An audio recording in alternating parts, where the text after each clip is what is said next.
Welcome back to Reread, where I am rereading through the expanded universe in chronological order, something you probably shouldn't do unless you've read it all. Alright, so here we're going to talk about the novel Revan by Drew Karpyshyn. I reread this and it takes place after the video game, and for someone who doesn't know the story, I really don't know that much of the story of the video game at all. And reading it a second time, I know they did a lot of things to talk about what had gone on before. They kind of give you, it starts off with Revan and Bastila, and they are married, they're living together.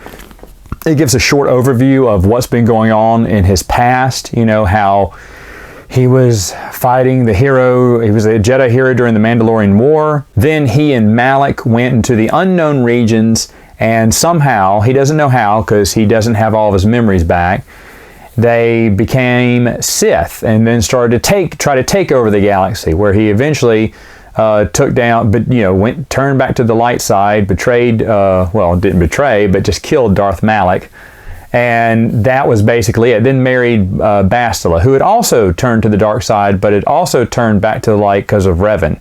Now, obviously, I missed a lot playing the game. If you played the game, you probably already know this. But Revan's going on a mission to with a Mandalorian. They're going to find the Mask of Mandalore, which Revan hid, but Revan thinks he knows where it is. So he's going to get his buddy's clan to be the ones to reclaim it. Now, a new Mandalore, does that mean there's going to be new wars? They're afraid of that, but Revan thinks if it's in the hands of a good Mandalorian, it won't lead to another intergalactic war.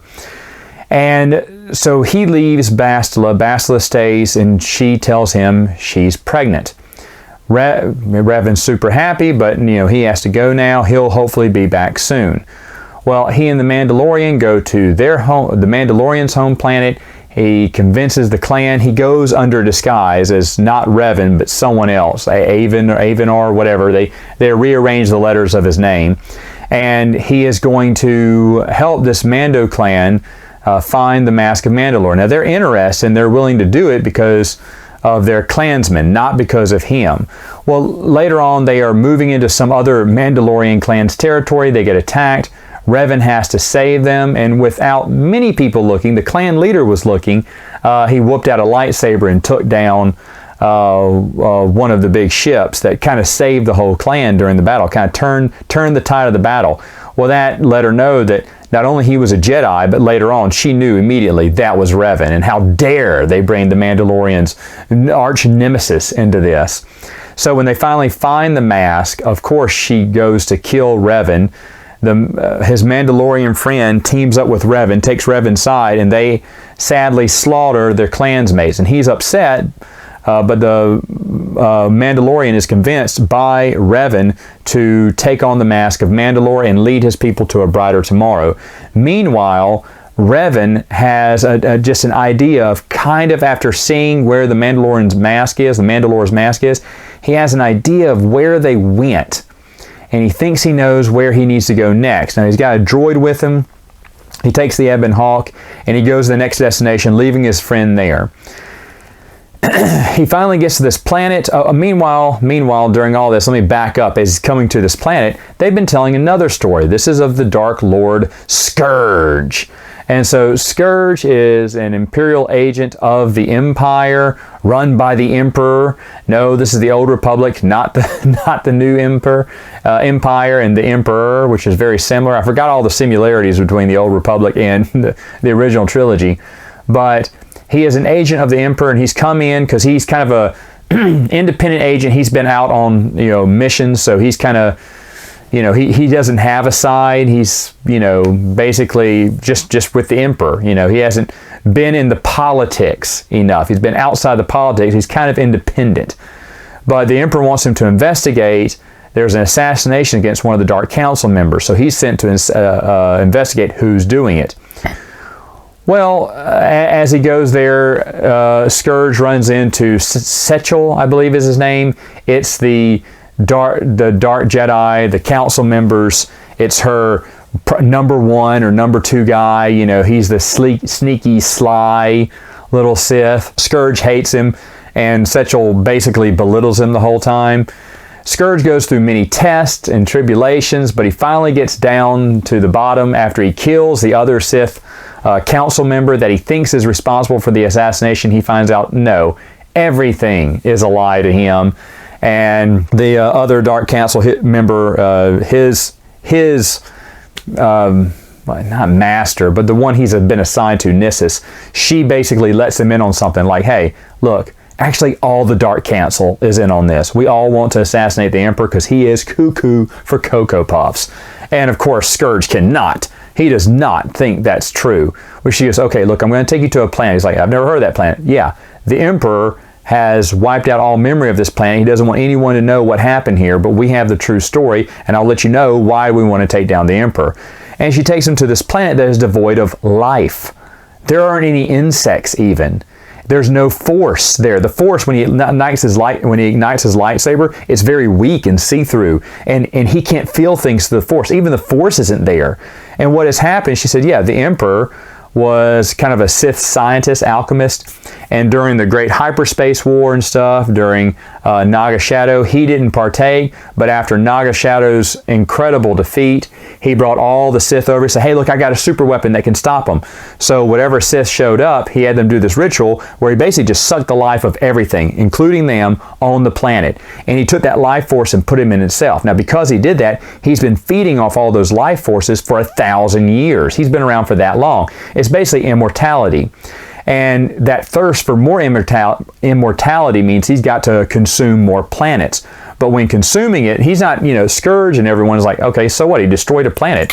I don't see anything wrong with that. But then he goes, oh, wait, this thing's devoid of the Force and everything. I mean, this is a little bit beyond the Sith here. There's nothing to rule. There's no power here on this planet.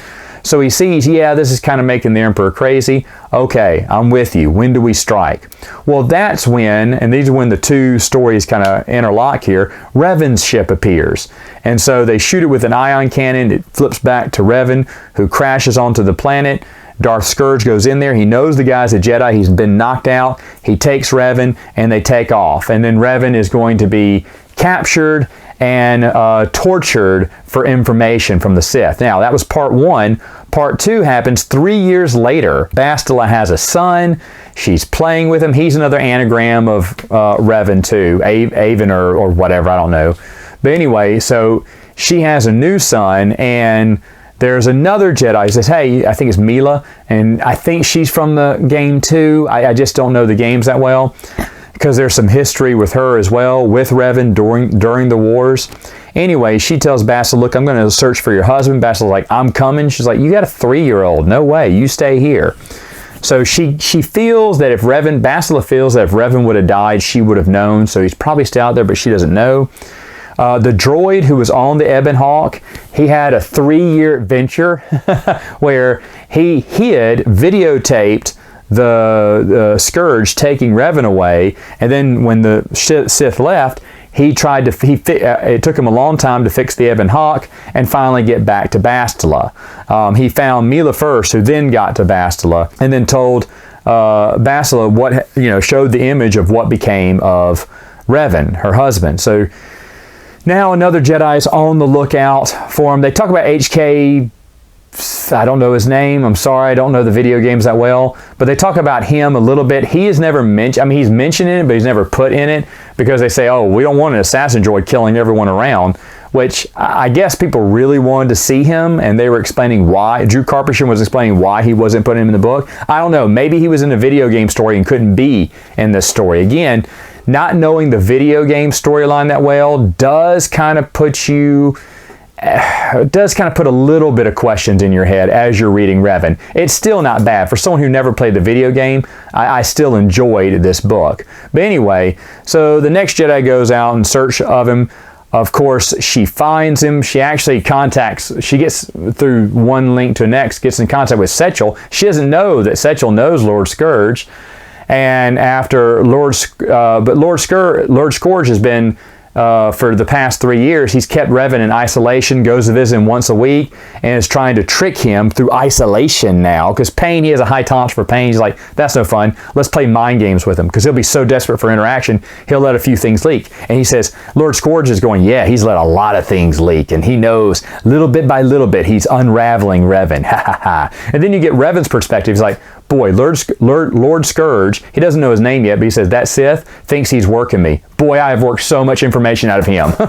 Revan's been juicing him for more information. So Revan's playing him this whole time. When Scourge thinks he's in charge, he's really not. Revan pretends to have a vision, tells him, I'm about to get rescued, and he said, you're going to be a part of it. And he said, what does that mean? He said, you'll see. Now Revan is totally just bluffing it. Okay, he's been trying to convince Scourge to free him so they can defeat the Emperor together, because Revan wants to defeat the Emperor. He doesn't want the Sith coming back into the Republic. He's got a kid over there, but he's trying to convince Scourge that it's his idea for them to team up. And so he gives him that vision. Scourge doesn't know what's going on. When he sees the Jedi, he finally meets the Jedi, he realizes, oh, wow, Revan's vision came true. So Revan bluffed, and the bluff turned out to be correct. And so now Scourge thinks it is destiny that he and Revan team up and defeat the Emperor. And so he's so happy about this. So he decides to work with the Jedi. There's really cool stuff. He goes to see the Emperor, who is just scary as all get out.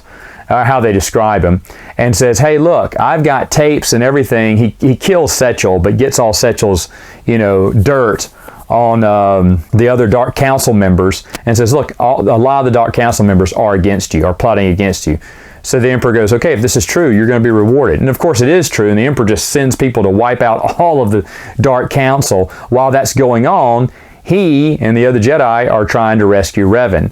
Revan gets broken out of jail. The Jedi gives him something that Bastila gave her to give to Revan. It's his old mask. She kept it and didn't even tell Revan. The moment Revan puts on the mask, all his memories come back. Everything gets unlocked. And now he remembers everything, and he's super powerful again. He's Revan again. And is he going to be bad now? That was Bastila's fear. And it turns out, after he watches a little holocron picture of video of his wife and his 3-year-old son talking to him, which he sits down, I like this, he sits down and watches it the first time. He finally takes off the mask and is kind of tearing up. And he wants to watch it again and again and again. And in fact, for the rest of the day, whenever you hear Revan, he's still watching the holovid. It's really nice. I like that. I thought that was cool. But anyway, Scourge has his first vision. The night before they go to assassinate the Emperor, he has a vision that is destined to fail, no matter what they do. So he's asking Revan, he's like, hey, when you have a vision, what's it like? And he goes, oh, I'm sorry. Hey, no, Revan didn't say sorry. He said, oh, by the way, I was lying to you about my vision. I was just trying to convince you to get me out. I was like, whoa, Revan's honest, pulling the honesty card. And he thinks that Scourge is mad, but Scourge just wants to know about this vision because he's thinking, oh, we may be screwed. Now, he goes on the mission anyway because Revan says that, the future is always in motion, so we never know what our dreams mean. So Revan decides to go, oh, okay, we'll go for it then. And they go to kill the Emperor, but it's a great scene. Revan and Malak had bribed an Imperial Guard to get in to kill the Emperor a long time ago, but the Emperor's will had overpowered them and turned them into Sith. But the guard that they convinced it was all a setup. It was all the guard knew that they were Jedi, knew what their plan was, pretended to be corrupted, but she was following the Emperor's orders the whole time. Well, that guard is now captain of the guard, and Revan recognizes her voice when they stop them at the Emperor's throne room. And he's like, uh-oh. He's just kind of looking at the throne room. Well, a guard spins him around, and she sees Revan's mask and goes, kill him immediately! And then they have to kill the guards. They break into the Emperor's throne room. They shut and bolt the door. They lock the door. The droid locks the door. And then they go after the Emperor and some of the guards that are left. Both the guards get handled by the other Jedi and Scourge. And then while Revan is fighting the Emperor. And the Emperor's super powerful. And that's when Scourge realizes, when all three of them are about to square off against the Emperor and he's got tons of power, he says, oh wait, this is my vision. And he runs through a million ideas, and in every scenario, the Emperor wins, and they all three die. So Scourge does the one thing that protects him. He kills the other Jedi, and then tries to go after. The Emperor injures Revan. He goes, okay, well, if you're really, because Scourge goes, it was a setup. Hey, I was just bringing him to you so you could kill him. I knew. And he said, why didn't you tell me this beforehand? And Scourge's like, because it just happened out of the blue. They wanted to kill you. It's like, well, I know you're more powerful than them, so I'll just bring him into this trap now, since I couldn't get away from him earlier. And the Emperor's like, well, if that's true, then kill Revan. He goes, okay. He goes to kill Revan, but he gets stopped in the Force because the Emperor's like, okay, I trust you now. You were going to kill him. So Scourge basically does it to save his own neck, but then because Scourge wants to kill the Emperor. He wants to kill the Emperor. He goes, oh, I'm going to kill him. But Scourge pretends to be a greedy Sith and go, but you need to remember that I'm the one that helped you. This is twice I've protected you. I want to be, given a rank that's deserving of me. On the Dark Council, he goes, oh, you'll get what you deserve. And he makes Scourge the Emperor's wrath, is what he calls him. And he bestows upon him immortality as well, which is some kind of big ball of hurt in your chest that is constantly hurting. It's constant pain to be alive. And he said, don't worry, eventually you'll be dead to all feelings. So Scourge is kind of regretting some of his decision, but knows this was the only way. And eventually, because Revan said, hey, if I can stop the Emperor, just delay him for like 10 years or 20 years, if my wife can know peace, if my son can know peace, that will be worth it. Because eventually a champion will come, because he's talking about the balance of the Force, a champion will come to defeat the Emperor. And so Scourge is like, okay, well, I'll just wait for that champion to come, and when that day comes, I'll step aside and let him kill the Emperor. That's how it's going to be. So it ends really tragic because Revan is captured now. The Emperor is basically sucking life from him all the time. The Jedi who died, her ghost is kind of watching over Revan and kind of giving her Force essence to keep Revan alive. There's a little epilogue where it's an old Bastila Shan, and she's telling her grown-up son and her grandchildren, it's the anniversary of her and Revan and how she misses him and how she thinks she's still alive. And every once in a while, she feels like she can hear him through the Force, but she doesn't know.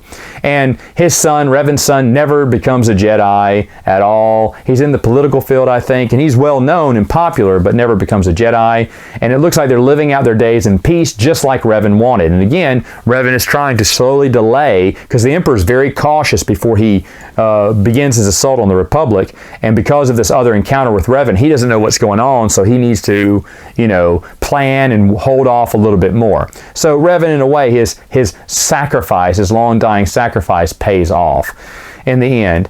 I know there's a few people who did not like this one. I am not among those people. I still think it was pretty good. Drew Karpyshyn does a great story. He writes a great story, and he keeps things interesting. Like I said, I didn't play the video game, but to me, I was engaged the whole time. I read this in just 2 days. I was glued to it because it was really good. I found it very interesting. And like I said, I'm interested to reread all the Old Republic books now because, Revan, Drew Karpyshyn, you can't go wrong. True, it's not Drew's best, but it is a good one. All right, folks. See you next time.